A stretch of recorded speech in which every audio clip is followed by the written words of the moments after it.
call our Tuesday, May 18th Common Council meeting to order. Elissa, will you please take the roll? Pash. Here. Wentz. Here. Britton. Here. Barth. Here. Licht. Here. Wagner. Here. Schmidt. Here. Wetzel. Here. Bromwine. Here. All right, and would you please join me in the pledge?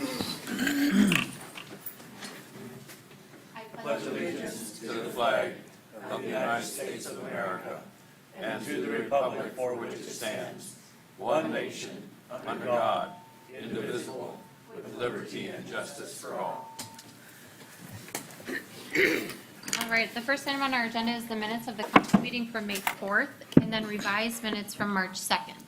Does anyone have any comments or questions on any of those? All right, very good. Our next item then is comments and suggestions from citizens present. We have one. Ms. Hoffman, if you would, please. And then just state your name and address for us. Hi, my name is Lori Hoffman, 1009 North 2nd Street, Watertown. And I'm here to talk to you about the correction in the minutes. The previous minutes stated that I was advocating for unleashed dogs in all Watertown dog parks. There is nothing that could be further from the truth.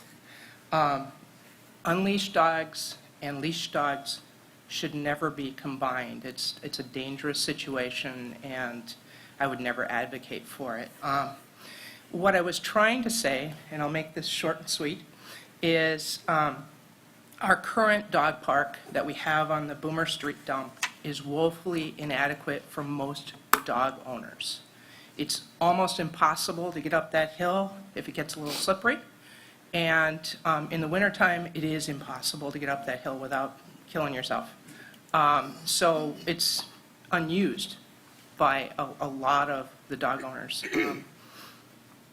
Brant Quirk Park is a wonderful park. I use it all the time in the summer, and so do many, many other people. But it's off limits to dog owners during the winter because they change it over for the skiers.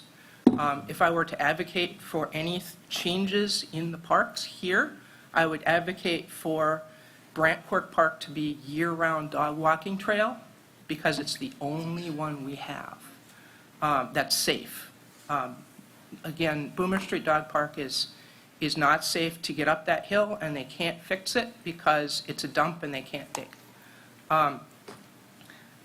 I think that's it for me, and a member of our dog owners group wanted to say something, but she had to work, so she asked me to read her statement, if that's all right. Dear council members, I would like to encourage you to reevaluate the location of the city dog park. I have heard many times of people taking their dogs to the dog park between Johnson Creek and Jefferson because of the lack of available parking and the location of the enclosed area to the parking. The current location is located quite a distance from the parking area and requires attendees to climb a rather steep embankment. With just a small amount of dew, grass can become slippery, and it would be a hazard to walk up to, especially for seniors. Forget about being even remotely accessible for those with physical limitations. It is rumored that past arguments included, quote, if people can't walk up the hill, then they shouldn't have dogs, which is, of course, utterly ridiculous. This last year of pandemic separation and isolation have taught everyone the value of having another soul, human or mammal, sharing our living space. I have been up to the small dog park this year and love the addition of the ramp and other small dog-friendly play areas that were placed in the fenced-in area. Thank you to all the parties responsible. Still, it has only been twice. With an easier accessible parking lot, I would definitely utilize it more. Would it be possible to use the closest part of Brant Quirk Park to Welsh Road as a dog park? I can't imagine moving a fence and purchasing a small portion of that farmer's field for a gravel parking area would cost more than the Sharp Corner Park did overall, and the dog park would get far greater use. If not at Brant Quirk, please find another more accessible and level area for a decent dog park. Sincerely, Don Lewick, 821 Richards Avenue, Watertown, Wisconsin. Thank you so much. Thanks, Lori. All right, the next item on our agenda is a public hearing. This is to amend Chapter 550 of the zoning code through creating Section 550-49G, Central Business Apartments. This legislation would create a residential multifamily land use for the Central Business Zoning District. I will open that public hearing. If anyone would like to comment on that, you can come to the microphone and state your name and address. Everyone online is our city staff. So I will close that public hearing. Our next item then is committee reports. We have the Finance Committee for May 10th, the Plan Commission for May 10th, and Public Works for May 11th. Any questions or comments on any of those? Mr. Barnes. Yeah, in the Public Works meeting minutes from Tuesday, May 11th, Commissioner Froling was missing, but he had an excused absence. Okay, we'll make that correction. Any other comments on those? All right. Old business. We have none, so let's go to communications and recommendations. Our first item is to recognize Alderperson Holthouse. If you wouldn't mind coming up.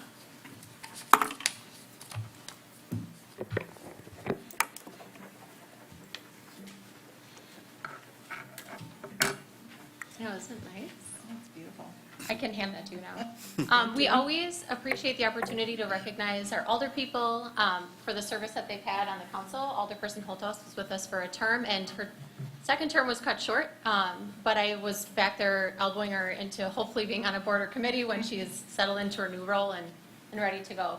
I can tell you that as a council member and as a mayor, and I think I can speak for my team as well, anytime you have an alderperson that's willing to do the work, to understand an issue, ask good questions, hear out our city staff, they really appreciate it. And that's, when I think about all that you've done, that is by far the thing that pops to the top of my list right away, is your willingness to understand an issue and think globally. And I know that really changed the trajectory of some of our meetings, and so I'm very appreciative for your service.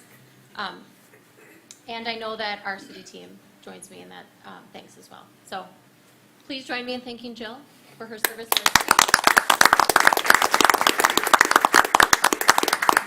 I just want to thank you very much for the privilege and honor to serve the city of Watertown as an alderperson. I've learned so much, and I really enjoyed my time in service. And it was only because of a job opportunity at the Salvation Army that I've stepped down. I was asked to forego my city council responsibilities to accept the position. Thank you again. Thank you.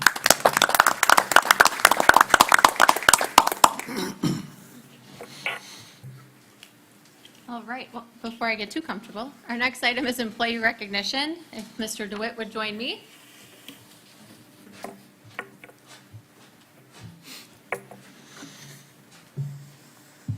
And I think Pete, yep, there he is. As I always do, I like to ask our department heads to provide a little summary, and this is what Pete provided. So I call him Jeff. I think some people call him JD, Jeffrey by formality, but Jeff has worked for the city for 35 years, all with the sewer utility, and he has really been a jack of all trades and provided us with a wide range of work contributions for the city with your multitude of skills. Jeff is responsible for performing semi-skilled tasks in a multi-craft environment. Pete, always keeping me on my toes, including the maintenance and repair of mechanical, electrical, electronics, carpentry, plumbing, security, and grounds, all at our facility. He will do whatever is asked of him, whether it's fixing something in the office, making a piece of custom equipment, or just anything we ask of him if the parts are around. Jeff contributes to the efficiency and effectiveness of the city's service to its customers by offering suggestions and directing or participating as an active member of a team. He represents the city with dignity, integrity, and a spirit of cooperation in all relationships with staff and the public. Watertown is lucky to have kept Jeff as an employee all these years, and we look forward to many, many more. And I'll just echo the sentiment. When I first started here, there was one face, and I just shared this with his wife, one face that popped in my office pretty consistently and just smiled and said hello and how's it going, and that's Jeff. And Jeff is known in this building, even though he doesn't work here, because that's just the kind of team player that he is. He walks around and says hi and checks in on people, and really gives of his time and his talent and his service to the city. And in times like now, to have someone work for one place for 35 years, I mean, I think that's commendable on its own. But to then, after 35 years, still smile and commit to an office with happiness and joy, It's contagious, and it's something that we don't take for granted. So this certificate of appreciation is a drop in the bucket for what it really should be, Jeff. I know you've given so much, and we're super happy to have you, and we hope we have you for many more years to come. So thank you so much. Thank you. Please join me, you guys.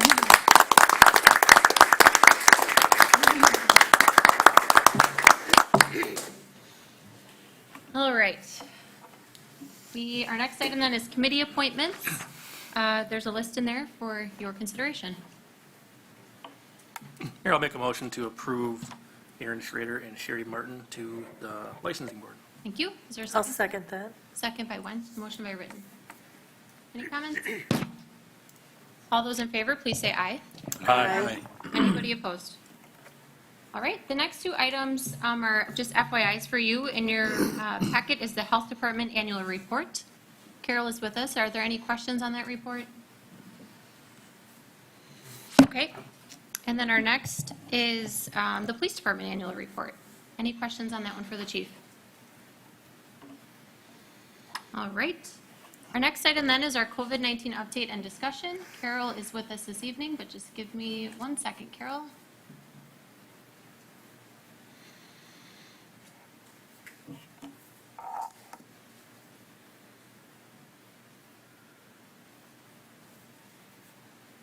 Okay. Okay, good evening, everybody. So I'll just go through our case activity and our numbers here in the city. We've had a total confirmed cases of 2,645. Of those, 2,641 have resolved. We have 4 active cases in our community. We've had 216 probable cases. We currently have 206 suspect cases. We have 20 open contact investigations. 4.05% of our positive cases have been hospitalized, and we've had 44 deaths. And the next several slides, I'll focus on vaccinations. So the Watertown Health Department has provided a total of 7,947 vaccines. Those are both Moderna, and we've added Johnson & Johnson vaccine to that as well. We've given 4,130 first doses and 3,817 second doses. And as you're all aware, we have a number of vaccinators in our community, and we have individuals that live in our community that go to other communities, or they may work in other communities and get vaccinated there. So for city residents, we have had 8,147 individuals receive a first dose, or 34.6% of our population. And we've had 5,991 individuals, or 28.9% of our population, receive a second dose. We have 7,384 people, or 30.9% of our population, fully vaccinated. And that would include 2 doses of Pfizer and Moderna and 1 dose of Johnson & Johnson. And then state information, 45.4% of Wisconsinites have received 1 dose, and 39.5% of Wisconsinites are fully vaccinated. And then the next slide just shows you a little comparison of the numbers that I just gave you, Watertown residents versus the entire state of Wisconsin. And we do lag behind both first dose administration for population percentage as well as fully vaccinated. Last week, on Thursday, the CDC released some updated guidance on wearing face masks. And the information that came out, there was a simple graph, which I have at the end of this presentation, that pretty much identified that if individuals are fully vaccinated, and that would be either they've had 2 doses of the Pfizer and Moderna and 2 weeks have passed, or 1 dose of the Johnson & Johnson and 2 weeks have passed, that would meet the criteria for fully vaccinated, those individuals then could pretty much engage in all previous activities prior to any of the restrictions that we had with the COVID pandemic. The exceptions to that are healthcare settings, K through 12 schools, if there are rules or orders in place in certain jurisdictions or workplaces, residents and employees of correctional detention facilities and homeless shelters, and then travelers using mass transit. And then you can move on to the slide. This is not easy to see, but just going back to what I just said, on the far right side, the column, that's for fully vaccinated people, and the individuals that are fully vaccinated that fit that definition are able to safely engage in all these activities without wearing a face covering. And on the far, excuse me, on the far left-hand side, this is caution or guidance for people who are unvaccinated. And you can see that if you're unvaccinated, you need to continue to take precautions to protect yourself from being exposed to someone and then being infected with COVID-19 and then having serious consequences. And most activities that individuals that are unvaccinated would require face coverings.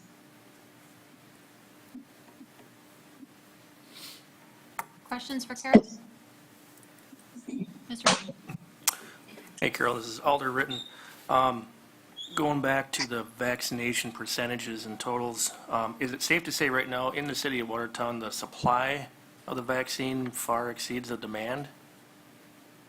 Yes, I would say that. All right. And I imagine we're doing some outreach.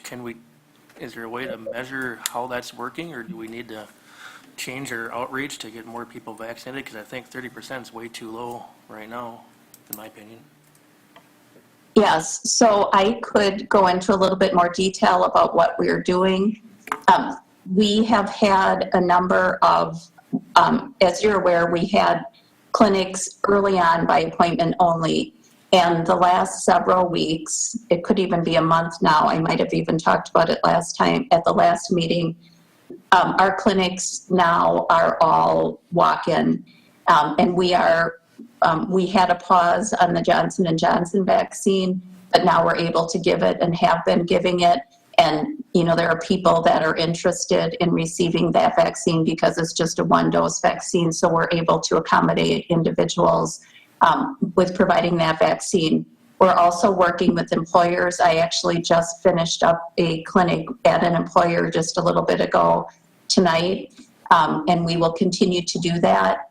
We are also partnering with Park and Rec Department when they go out into neighborhoods this summer, into the community. We will be partnering with them and going along and having pop-up vaccination clinics. I'm working with a funder in our community to provide some incentives for individuals to be vaccinated. I also continue to have ongoing conversation with all the other vaccinators in our community. We just had a planning conversation on Monday regarding the 12 to 15-year-olds for Pfizer because every vaccinator is concerned about vaccine wastage. So we want to make sure we have a coordinated approach to providing vaccine for our younger population, which just became eligible. So the Public Health Department will be providing vaccine for that population. We have a clinic next week, and it'll be later into, like after school and into the early evening. We've heard from a number of parents that want their children to be vaccinated, but the parents want to be present when their child is vaccinated. So we are continuing to provide that opportunity, and we'll do that at the senior center to accommodate families as they come in. So that clinic will be both appointment and walk-in as well. And we will have a clinic. So we had a clinic tonight with an employer. We'll have clinics tomorrow for second doses and walk-in first doses. And then we have clinics on Saturday, both second doses and walk-in. So we're really trying to make vaccine availability, break down barriers for our community. I'm working with the school district, so they will be sharing the information on the vaccine clinic for next week with Pfizer, with their families. And I'm really open to other suggestions, but we are trying to mobilize and be as available and flexible with offering vaccines as we can. As some of you may be aware, there's some certain criteria and procedures that we have to follow with the vaccine clinic. We have to maintain the temperature of the vaccine and vaccine safety, and we have to accommodate individuals after they're vaccinated so we can monitor them closely for 15 or 30 minutes. So we've been fortunate to have wonderful volunteers to help us with that, and we've been using our Watertown Senior and Community Center for many months, and we appreciate that space. And we look forward to partnering with them through the summer as well. Any other questions for Carol? Just one quick one. Carol Alder-Pasher, as far as herd immunity, I know we've talked about this in the past, what percentage of the population needs to have antibodies to be deemed herd immune? So the research is still happening with identifying a particular percentage of population to be vaccinated to achieve herd immunity for this vaccine. We know with some other vaccines, standard childhood vaccines, some are in the mid 80%, some we want to be up to 90%.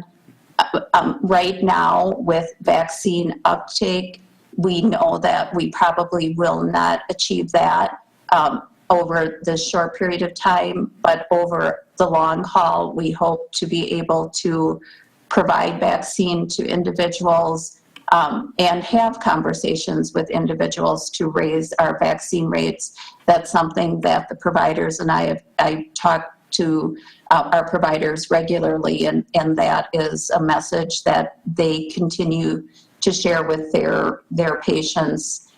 So we're working on that, raising our rates.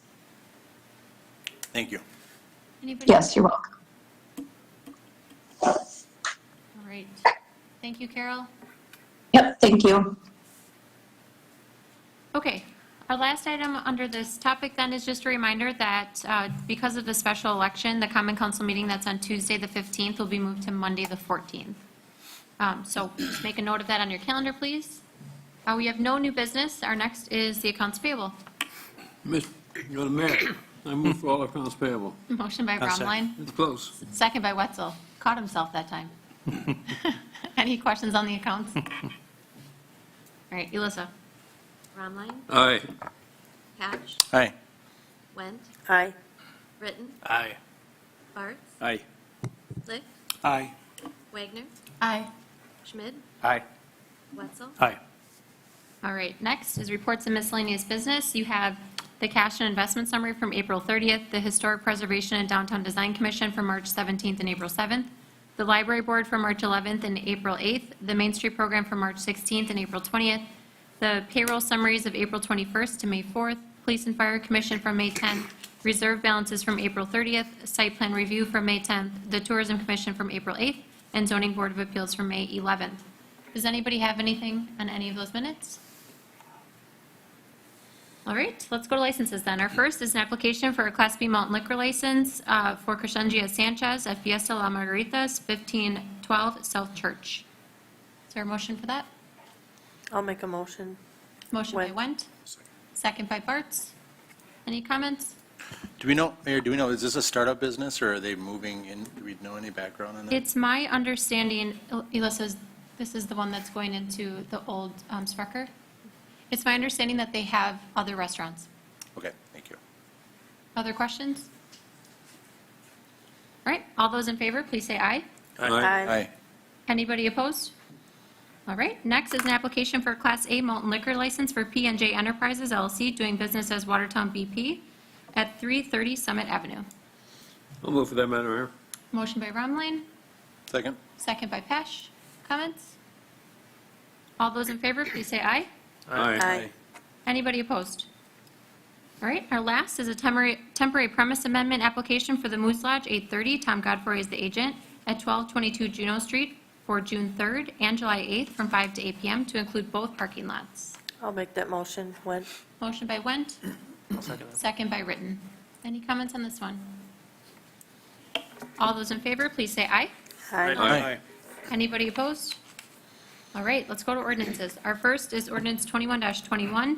This is to create a portion of section 550-9 parent A, parking prohibited in specified places of chapter 550, vehicles and traffic of our city code. This is here from Alderman Schmidt and Public Safety and Welfare on its second reading. I'll make that motion. Motion by Schmidt, Second. second by Wetzel. Comments or questions on this one? Elissa? Schmidt, Aye. Wetzel, Aye. Romline, Aye. Cash, Aye. Went, Aye. Ritten, Aye. Barth, Aye. Lick, Aye. Wagner, Aye. All right, next is ordinance 21-22. This is to amend section 550-49 residential land uses through the creation of section 550-49G central business apartments. This is here for me and the Plan Commission on the first reading. I'll make that motion.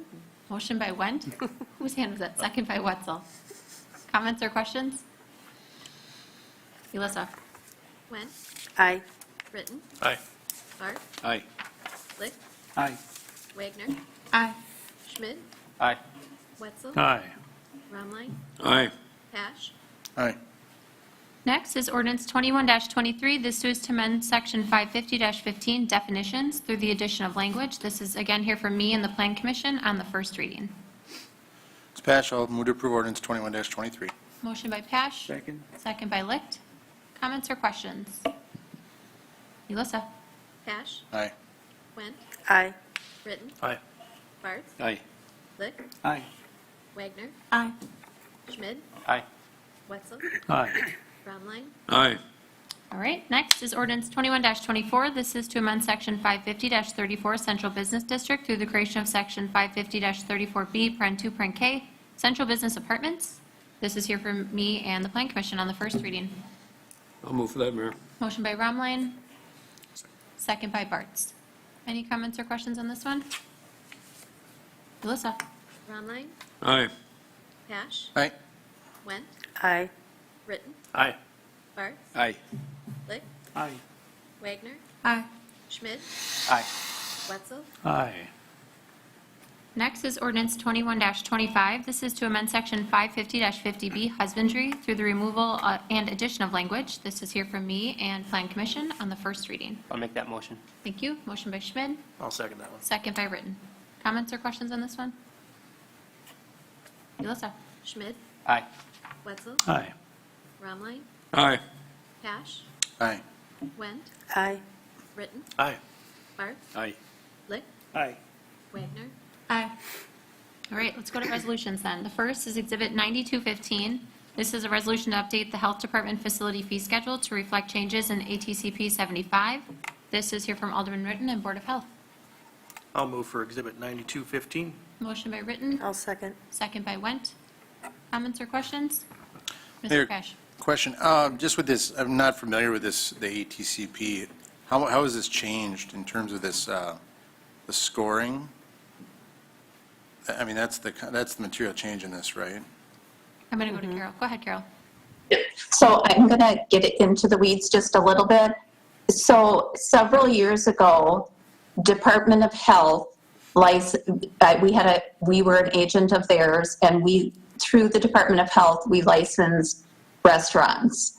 And we also were an agent of the Department of Ag, and I'm just speaking right now for the sake of conversation about food licenses.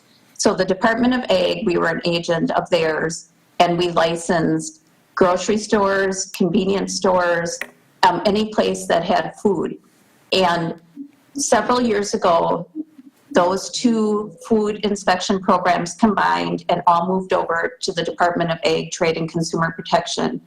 And ATCP 75 is Wisconsin Food Code. So that food code really wasn't updated to reflect the merge of those two food programs. We continue to run a parallel licensing program as they were separate between the two state departments. So this last year, at the end of last year, and then it was finally all approved and rules were changed the beginning of this year to reflect that change. So all facilities that are serving food all fit into the categories that are listed. We have always used the scoring that's on that form. There are a few more categories, but that scoring is how we determine a level of a license, and we've always used that.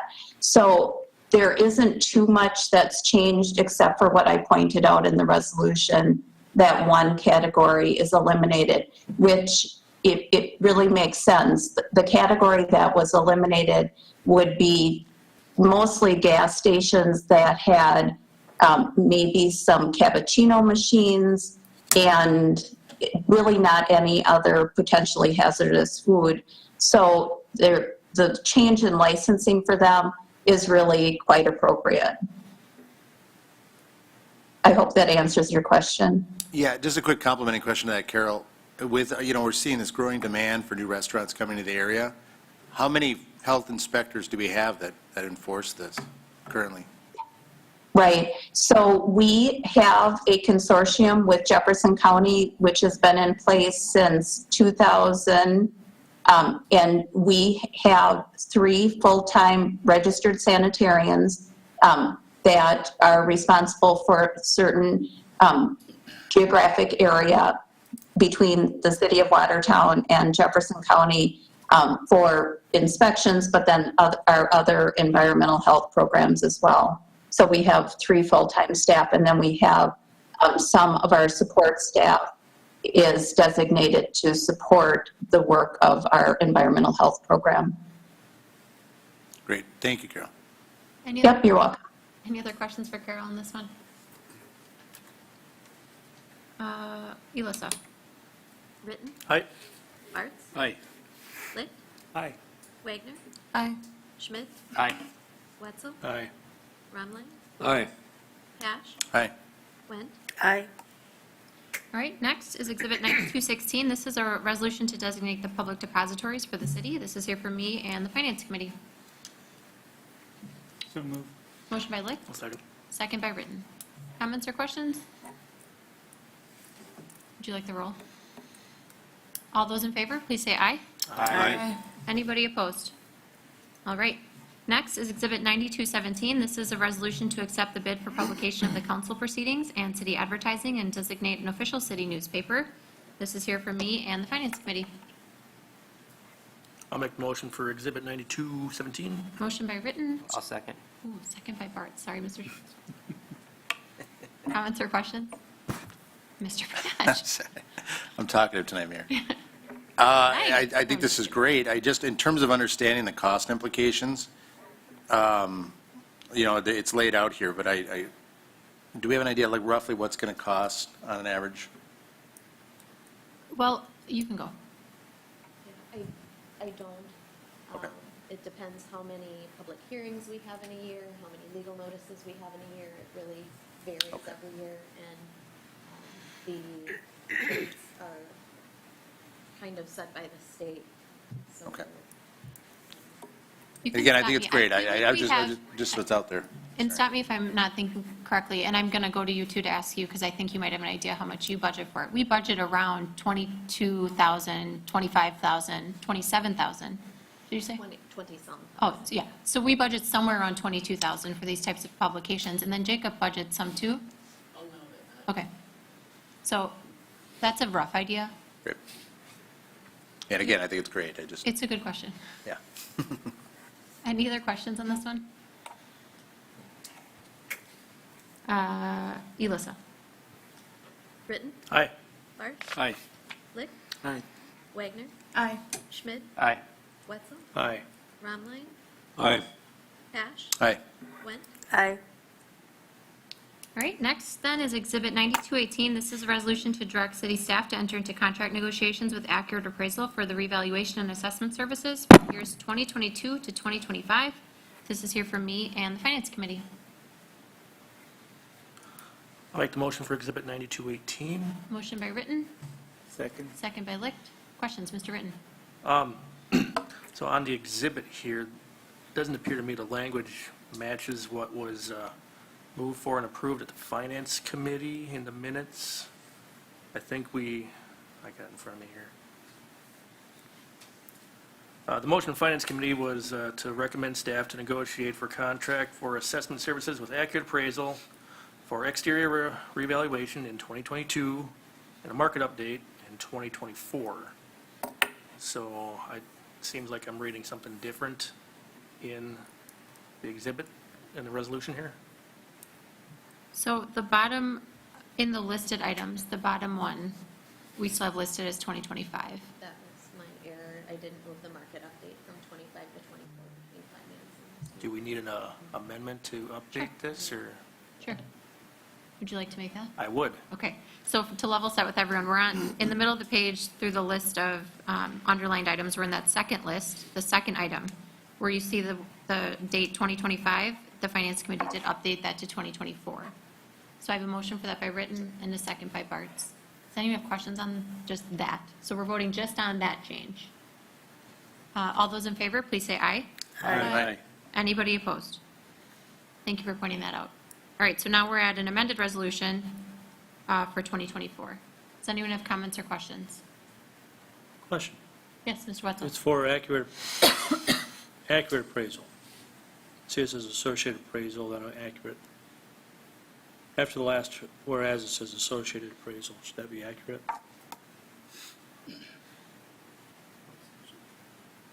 Which whereas? Yeah, after the last whereas, it says, then it's underlined associated appraisal. Yeah, it switches back and forth in there. I was just giving the prices for both of the final. Oh, bids. Okay. Okay. And what we're doing, so the way that we advertised it in our RFP was that we would come here to get, because negotiating takes a little bit of time and effort on both sides, we wanted to make sure that you all were comfortable with Accurate. A formal contract will come back before you for your review and approval. This is just essentially blessing us moving forward with Accurate to do that contract negotiation. Mayor, I noticed that 2025 is in the last paragraph, after the now therefore. So we're going to keep, Is that supposed to that be? one I think would stay, because we're going to be doing assessment through 2025. And that's the way I remember it, correct, Mr. Ritten? That sounds Okay. right, yes. Thank you for pointing that out, but we'll keep this one, and we'll just update the 2024 in the previous item. Mayor? Yes. Yes, Oh.